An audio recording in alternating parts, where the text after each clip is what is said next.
வணக்கம். நம்ம area digital செய்திக்காக செய்தி வாசிப்பாளர் சாந்தி சிவா.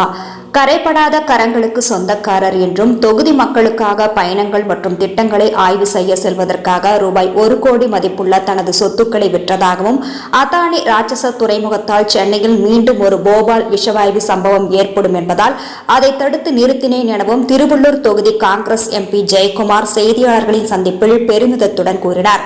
திருவள்ளூர் பாராளுமன்ற தொகுதியில் 2019 நடைபெற்ற தேர்தலில் 3.57 லட்சம் வாக்குகள் வித்தியாசத்தில் வெற்றி பெற்ற காங்கிரஸ் கட்சி எம்பி டாக்டர் கே ஜெயக்குமார் கடந்த 5 ஆண்டுகளில் 2 ஆண்டுகள் கொரோனா காலத்தில் எந்த பணியும் செய்ய முடியாத நிலையில் மீதமுள்ள 3 ஆண்டுகளில் அவர் செய்த சாதனைகள் குறித்து செய்தியாளர் சந்திப்பில் கூறும்போது, வாக்கு அரசியலுக்காகவே பிரதமர் நரேந்திர மோடி கேஸ் சிலிண்டர் விலையை 100 ரூபாய் குறைத்து அறிவிப்பு செய்தார். வெள்ள நிவாரணத் தொகையை ஜனவரி 27ஆம் தேதி கொடுப்பதாக சொன்ன ஒன்றிய அமைச்சர் அமித்ஷா இன்னும் 1 பைசா கூட தரவில்லை எனவும், வாக்குகள் பெற நரேந்திர மோடி எதை வேண்டுமானாலும் செய்வார் என்றும் அவர் குற்றம் சாட்டினார். நரேந்திர மோடி எதை செய்தாலும் அதற்கு பின்னால் வாக்கு வாங்குகிற நோக்கம் உள்ளதாகவும், கேஸ் விலை குறைப்பை என்றைக்கு வேண்டுமானாலும் அதை அவர் நிறுத்திவிடுவார் என்றும் கூறினார். இந்நிகழ்ச்சியில் திருவள்ளூர் நகர தலைவர் ஜோசி, வடக்கு மாவட்ட செயலாளரும் பொன்னேரி எம்எல்ஏவுமான துரை சந்திரசேகர், தெற்கு மாவட்ட செயலாளர் ஆர்.எம். தாஸ், மாநில துணைத் தலைவர் ஏகாட்டூர் ஆனந்தன், மாவட்ட பொது செயலாளர் ஆசீர்வாதம், பேரம்பாக்கம் சதீஷ்குமார் உட்பட பலர் கலந்து கொண்டனர்.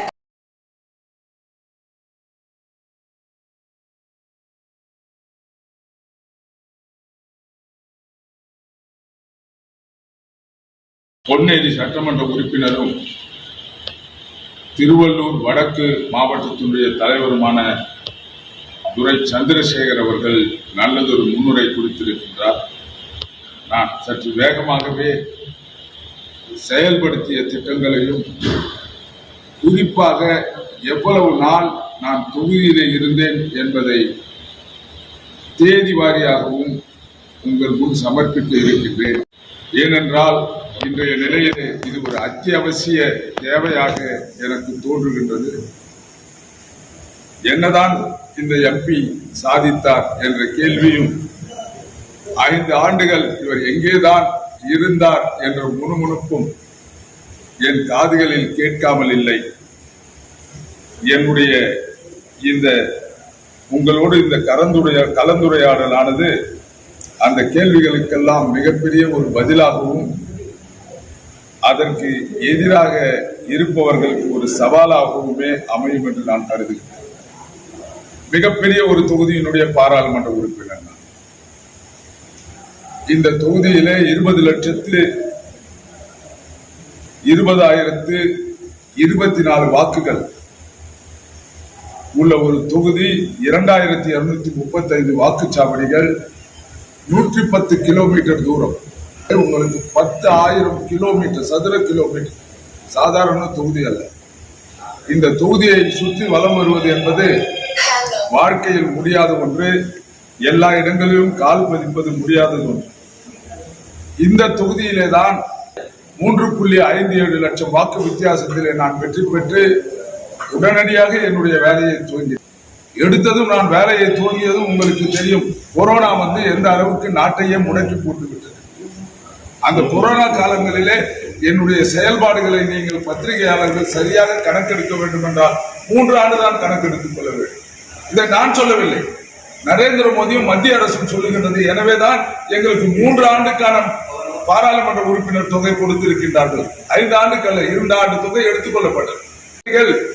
20 ஆண்டுகளிலே செய்யக்கூடிய பணிகளை நான் செய்திருக்கின்றேன். அதில் முதலாவது மருத்துவக் கல்லூரி. நாளை பதவி ஏற்றுக்கொண்ட 4 மாதத்திலே அதற்கு ஒப்புதல் பெற்று பக்கத்திலே இருந்து அதை கட்டி அந்த திட்ட வரைவு படத்தையே நான் அங்கும் இங்குமாக மாற்றி அமைத்து அங்கே இருக்கின்ற அதிகாரிகளுடைய உதவியோடு இன்றைக்கு 3வது batch, 3rd batch MBBS students admission இன்றைக்கு நடந்து கொண்டிருக்கின்றது. இதில் வேறு ஒருவருடைய பங்கு கிடையாது. இதனோடு சேர்ந்து ஒரு செவிலியர் கல்லூரியையும் இப்ப நான் பெற்று கொண்டு வந்திருக்கின்றேன். 10 கோடி ரூபாயிலே ஒரு நர்சிங் காலேஜ்.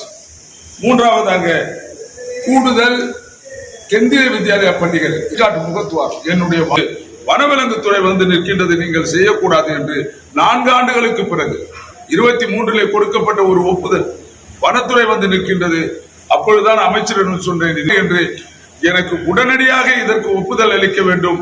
இல்லாவிட்டால் நான் பாராளுமன்றத்தின் நடுவிலே வந்து உட்கார்ந்து கொண்டு எழுந்திருக்க மாட்டேன், நான் போராட்டம் செய். ஐயோ, அதெல்லாம் நீங்கள் செய்யாதீர்கள், இந்த தவறுகளை எல்லாம் நான் பார்த்து கொடுக்கின்றேன் என்று இப்பொழுது செய்யப்பட்டு வேலை துரிதமாக நடந்து கொண்டிருக்கின்றது. இன்னும் 2 மாதத்திலே இந்த முகத்துவாரம் இங்கே கட்டிப்பிடிக்கப்படும். நான் தான் இந்த புலிக்காட் முகத்துவாரத்தை ஆரம்பத்தில் இருந்து எடுத்து செய்து இன்றைக்கு கொடுத்திருக்கின்றேன். இது 40 ஆண்டு கால கனவு.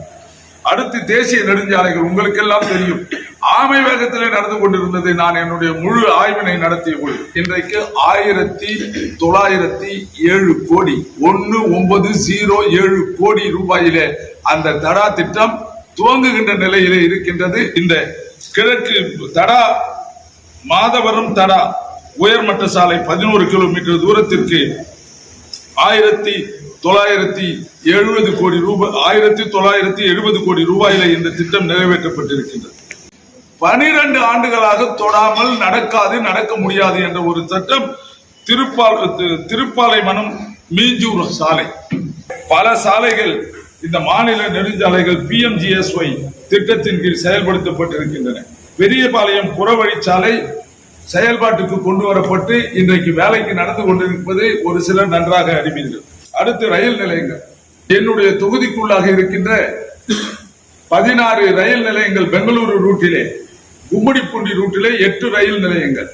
அவை அத்தனையும் நேரிலே சென்று பார்வையிட்டு 2 நாட்களில் அந்த செப்டம்பர் மாதம் 16, 17, 2021 பார்வையிட்டு அறிக்கையை தயார் செய்து அங்கே இருக்கின்ற சதன் ரயில்வே ஜெனரல் மேனேஜரை ஒரு கூட்டத்தை கூட்டு என்று சொல்லி நானும் துரை சந்திரசேகர் அவர்களும் TJ கோவிந்தராஜ் அவர்களும் ஒரு நாள் முழுவதும் அவர்களுடன் உட்கார்ந்து ஒரு ரயில்வே நிலையத்திலும் எதை செய்ய வேண்டும் என்று செய்து இன்றைக்கு ஓரளவிற்கு அந்த ரயில் நிலையங்கள் எல்லாம் நல்ல பயன்பாட்டில் இருக்கக்கூடிய அளவுக்கு செய்தது என்னுடைய முயற்சியால் என்பதை இங்கே நான் கண்டிப்பாக சொல்ல வேண்டும். அது மட்டுமல்ல, திருத்தணி, திருவள்ளூர், கும்மிடிப்பூண்டி ஆகிய 3 ரயில் நிலையங்களும் நான் எடுத்துக்கொண்ட இந்த முயற்சியால் நவீனமயமாக்குதல் நடந்து கொண்டிருக்கின்றது. விரைவு ரயிலை நிறுத்த வேண்டும் என்பது தொகுதி மக்களுடைய மிகப்பெரிய கோரிக்கை. இங்கேதான் நான் எதிர்க்கட்சி என்பதை உணர முடிந்தது. இதற்கு மட்டும் அந்த ரயில்வே அமைச்சர் அவர்கள் அஸ்வினி அவர்கள் மேலே பார்க்கின்றார், கீழே பார்க்க நான் சொல்லிவிட்டேன், நான் காங்கிரஸ்காரன் என்பதால் தான் நீங்கள் ஒத்துக்கொள்ள பார்க்கின்றீர்களா என்பதை கூட நான் இல்லை எங்களுக்கு அப்படியெல்லாம் இல்லை.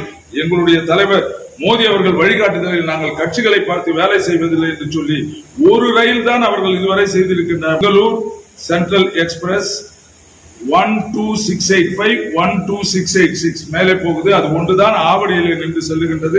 9 ரயில்கள் நிறுத்தப்பட வேண்டும். மக்கள் என்னிடத்தில் கொடுத்தது 16 ரயில்கள் பட்டியலை கொடுத்தார்கள். 16 எல்லாம் நிறுத்த முடியாது, சும்மா கதை, முக்கியமானதை சொல்லுங்கள் என்று கடைசியாக நாங்கள் அனைவரும் ஒன்றாக இணைந்து ரயில் பயணிகளோடு உணர்ந்து 9 ரயில்கள் நிறுத்த வேண்டும் என்று 1 நிறுத்தி ஆகிவிட்டது. இன்னும் 8 ரயில்கள் நிறுத்தவில்லை. கண்டிப்பாக வருகின்ற ஆட்சி காங்கிரஸ் ஆட்சியாக இருக்கும். அப்படி காங்கிரஸ் ஆட்சி வருகின்ற பொழுது என்னால் இதை சாதித்து கொடுக்க முடியும் என்ற உத்தரவாதத்தை நான் கொடுக்கின்றேன். மெட்ரோ ரயில் திட்டம் மாதவரத்திலே இருந்து புறப்படுகின்றது, பூந்தமல்லிக்கு வருகின்றது, அந்த பக்கம் கடற்கரை சாலையிலே செல்கின்றது. ஆக பூவிருந்தவல்லி வடபழனி தடம் 17 ரயில் நிலையங்களோடு டிசம்பர் 2025 அது செய்து முடிக்கப்படும். மற்றொன்று மாதவரம் சிறுச்சேரி 45.8 கிலோமீட்டர் நீளம், 48 ரயில் நிலையங்களோடு இது வேலை நடந்து கொண்டுள்ளது. ரயில் நிலையம் பெயர் மாற்றங்கள் மக்கள் கேட்டிருக்கின்றார்கள். அதை நம்முடைய நிர்வாக இயக்குனர் அவர்கள் ஏற்றுக்கொண்டிருக்கின்றார். இது சிறிய தான். அடுத்து மிக ஒரு மோசமான திட்டத்தை பற்றி உங்களிடத்தில் நான் கலந்து கொள்ள வேண்டும். காட்டுப்பள்ளி அதானி ராட்சச துறைமுகம். இது ராட்சச துறைமுகம் வச்சது பாராளுமன்ற உறுப்பினர் ஜெயக்குமார் கொடுத்திருக்கிற பேர். ஆங்கிலத்தில் பாராளுமன்றத்தில் பேசுகின்ற பொழுது மான்ஸ்ட்ரஸ் போர்ட் என்று சொல்லும். மான்ஸ்ட்ரஸ் என்றால் பிசாஸ், ராஷ்டிரம். ஏனென்றால் இது சென்னை, வடக்கு சென்னையே காணாமல் போய்விடும். இந்த திட்டம் வந்தால் மிக கடுமையாக 6 முறைக்கு மேலாக நான் பதிவு செய்திருக்கின்றேன். என்னுடைய கடைசி பேச்சிலே நான் சொல்லுகின்ற பொழுது சொன்னேன், பிரதமரும் அன்றைக்கு இருந்தார். இந்த அவையிலே இருக்கின்ற பிரதமர் அவர்கள் குஜராத்தை சார்ந்தவர். இந்த திட்டத்தை சென்னையிலே செயல்படுத்த துடிப்பவர் அதானி அவர்கள் குஜராத்தை சார்ந்தவர். என்னை பொறுத்தவரையில் எனக்கு இந்த பேச்சு நான் தமிழில் தான் பேசியிருக்கின்றேன்.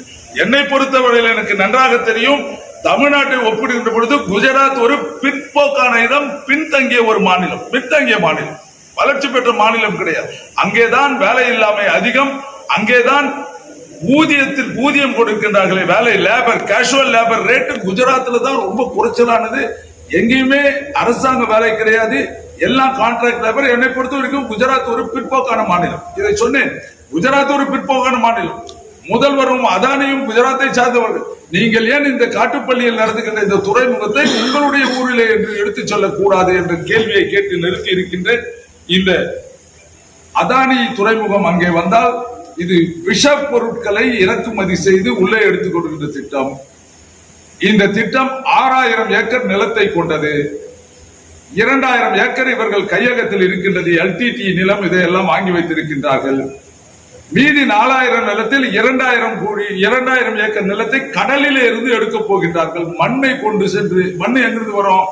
என்னுடைய ஊர் பாலாற்றில் இருந்த மணலை லாரிகள் மூலம் எடுத்து சென்று 50 மில்லியன் டன் மணல், 50 மில்லியன் டன் மணல் பாலாறும் காணாது போயிடும், எடுத்து வர வழித்தடத்தில் இருக்கின்ற கிராமங்களும் காணாது போய்விடும்.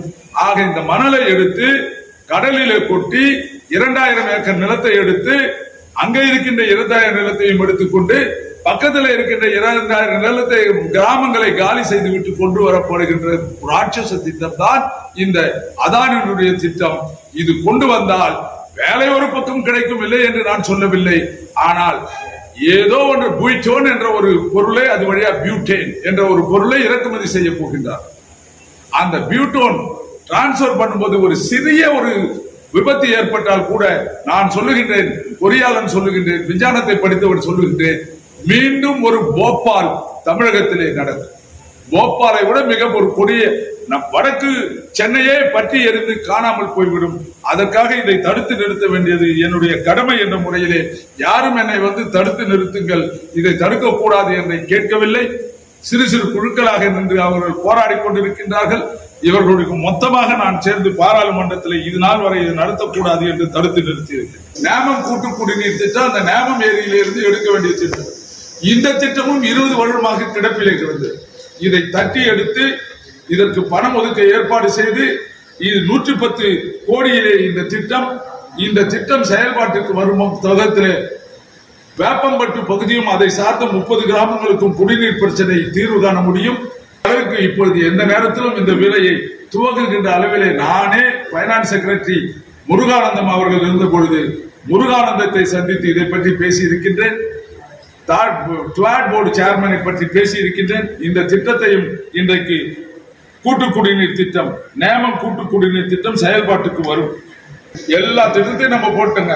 JJMல கோட் போட்டாச்சு, ஓவர் டேங்க் கட்டியாச்சு, மில்லியன் டேங்க் வாட்டர் போட்டாச்சு, எல்லா வீட்டுக்கும் எல்லாத்தையும் போச்சு. தண்ணி எங்கிருந்து வரும்?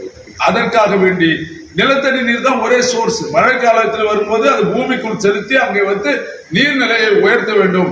உங்கள் பாராளுமன்ற உறுப்பினர் இந்த வேலையை செய்திருக்கின்றார் என்பதை நீங்கள் மனதிலே கொள்ள வேண்டும். நான் பாராளுமன்ற உறுப்பினராக வந்த பிறகு திருவள்ளூர் தொகுதியினுடைய நிலத்தடி நீர்மட்டம் உயர்ந்திருக்கின்றது என்பதை நீங்கள் தயவு செய்து சரிபார்த்துக் கொள்ள வேண்டும் என்று. பாராளுமன்ற உறுப்பினர் தொகுதி நிதி, இதுலயும் நான் ஒரு சயின்டிபிக் அப்ரோச் 2235 பூத்துகள் இருக்கு. 2 பெரிய தொகுதிகள், மாதவரம் 1, ஆவடி 1. சில நண்பர்கள் சொன்னார்கள், இங்கே இருக்கின்றார்கள், அண்ணா சமமா 6 தொகுதிக்கும் பங்கிட்டு கொடுத்துருக்காங்க, தலைவலி முடிந்து அப்படின்னா. 6 தொகுதிக்கும் பங்கிட்டு கொடுத்தால் குறைவாக இருக்கின்ற பூத்தை இருப்பவர்களுக்கு அதிகமான பணம் வரும், அதிகமாக பூத்து இருக்கின்ற தொகுதிக்கு குறைவான பணம் வரும் என்று 17 கோடியை 2235 வகுத்தால் ஒரு பூத்துக்கு 68,000 ரூபாய். அந்த 68,000 ரூபாயை இவருக்கு 310 பூத்து இருக்கிறது, 310 இங்கு 68, அவ்வளவு பணம் தான் இவருடைய தொகுதிக்கு நான் ஒதுக்க முடியும். அதே போன்று பூத்துக்கள் அடிப்படையில் ஒதுக்குவதன் பயன் எல்லோருக்கும் இந்த பலன் சென்று சேர்ந்தது. ஒவ்வொருவரும் பயன்படுகின்ற அளவிலே அதிகப்படியான ஐமாஸ்ட் விளக்குகள் கொடுத்திருக்கின்றேன், அதிகப்படியான ரோடுகள் போட்டு கொடுத்திருக்கின்றேன், அவசர வேலைகள் கொடுத்திருக்கிற வேலைகளுக்காக நான் பல இடங்களில் கொடுத்திருக்கின்றேன், லைப்ரரி கட்டி கொடுத்திருக்கின்றேன்.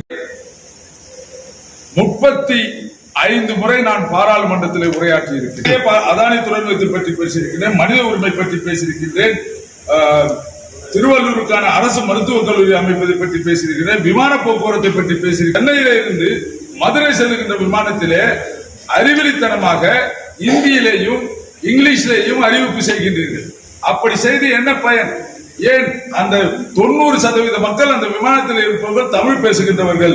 நீங்கள் செய்தது தவறு என்று சொல்லி அதன் பிறகு இப்பொழுது சென்னைக்குள்ளாக செல்லுகின்ற விமானங்களிலே தமிழிலே அறிவிப்பு கொடுத்துக் கொண்டிருக்கின்றார்கள். சமூக நீதியை பற்றி பேசியிருக்கிறேன், சுற்றுச்சூழலை பற்றி பேசியிருக்கிறேன், பட்ஜெட்டிலே பலமுறை பேசியிருக்கிறேன், சமூக நிதியை பற்றி பேசியிருக்கிறேன், சுகாதாரத்தை பற்றி பேசியிருக்கிறேன், உணவு பாதுகாப்பை குஜராத்தில் கறி விற்க கூடாது. இப்படி இதுவரை 35 முறை. கடைசியாக ஒரு நாள் பார்லிமெண்டத்தில் நம்முடைய சகோதரர் சொன்ன மாதிரி 2 டெரரிஸ்ட் உள்ள குதிச்சான். அன்னைக்கு நம்ம தமிழ்நாட்டை சேர்ந்து என்னுடைய நண்பர்கள்லாம் அந்த விசிட்டர்ஸ் கேலரியில் இருக்காங்க. சோழா பொன்னுரங்கம் என்பவரும் என்னுடைய 2 நண்பர்களும் உள்ளே இருக்கிறார்கள். அவங்க போனாங்க, வெளியே வந்துட்டாங்க. அவங்களை கூட்டி நான் கேன்டீன்ல போயிட்டா ஒரு என்னுடைய லேடி கலீக் சொல்லி டெரரிஸ்ட் உள்ள நுழைஞ்சிட்டா, இங்க இருக்கீங்களா? பிறகு சென்று பார்த்தோம். 13ஆம் தேதி நடந்தது. 13 டிசம்பர் மாசம். 14 கேட்டோம், அறிக்கை இல்லை. 15 கேட்டோம், அறிக்கை இல்லை. ஹாலிடே 14 18ஆம் தேதி திங்கட்கிழமை மாலை காலை வரை பொறுத்தோம். மாலை விடுவதில்லை இவர்களை இன்றைக்கு என்று சொல்லி நேராக ஸ்பீக்கர் எடுத்து இந்திய பாராளுமன்ற வரலாற்றிலேயே சபாநாயகர் அவை தலைவருடைய இருக்கைக்கு சென்று நீங்கள் தவறான முறையிலே அவையை நடத்துகின்றீர்கள். இப்படித்தான் சொன்னேன். Sir, it is not fair on your part. You are not keeping the house in order. திருத்தனமாக கள்ளத்தனமாக பில்ல பாஸ் பண்றாங்க எல்லா பில்லையும். This is wrong. It is not ethical. It is unparliamentary. Please stop the house. என்று கையிலே சென்ற ஜனநாயகம் கொலை செய்யப்படுகின்றது. Democracy is throttled என்ற பலகையை அவர் முன்னே குத்திவிட்டு எழுந்து உள்ளே ஓடிவிட்டார். பின்னால் ஓடினார் பாராளுமன்ற பொறுப்பு அமைச்சர், லெஜிஸ்லேட்டிவ் மினிஸ்டர். அடுத்த 5 நிமிடத்திற்கு வெளியே வந்தார். அவர் ஒரு ரெசல்யூஷனை மூவ் பண்ணார். அந்த அமைச்சர் ஜெயக்குமார் அவர்கள் சபையில் இருந்து நீக்கப்படுகின்றார் என்று. ஆக 18/2/2023 3 மணி அளவிலே நான் சபையிலே இருந்து நீக்கப்பட்டேன். ஆனால் பட்ஜெட் தொடர் நெருங்குகின்ற சமயத்திலே 30/1/2024 மறுபடியும் நான் சபைக்குள் அனுமதிக்கப்பட்டேன். என்னுடைய தொகுதி மக்களுக்காகவும் தமிழ்நாட்டில் இருந்த மக்களுக்காகவும் என்னுடைய வீட்டை பாதியாக பிரித்து 7 படுக்கைகள் கொண்ட விருந்தினர் இல்லம் ஒன்றை அமைத்து அந்த விருந்தினர் இல்லத்திற்கு திருவள்ளூர் இல்லம் என்ற தமிழ் பெயர் பலகையும் ஆங்கில பெயர் பலகையும் வைத்து வருகின்ற மக்களுக்கு எந்த ஒரு பணச்செலவும் இல்லாமல் ஃப்ரீயாக அங்கே தங்கிவிட்டு செல்லுகின்ற ஒரு வசதியை ஏற்படுத்தி கொடுத்திருக்கின்றேன். இப்பொழுது காங்கிரஸ் கட்சி என் தொகுதியை போன்று மற்ற தொகுதிகளிலும் வளர்ந்திருக்கின்றது. அந்த வளர்ச்சிக்கு ஏற்ப எங்களுக்கு பங்கு கிடைக்க வேண்டும் என்று கேட்டுக்கொள்கிறேன்.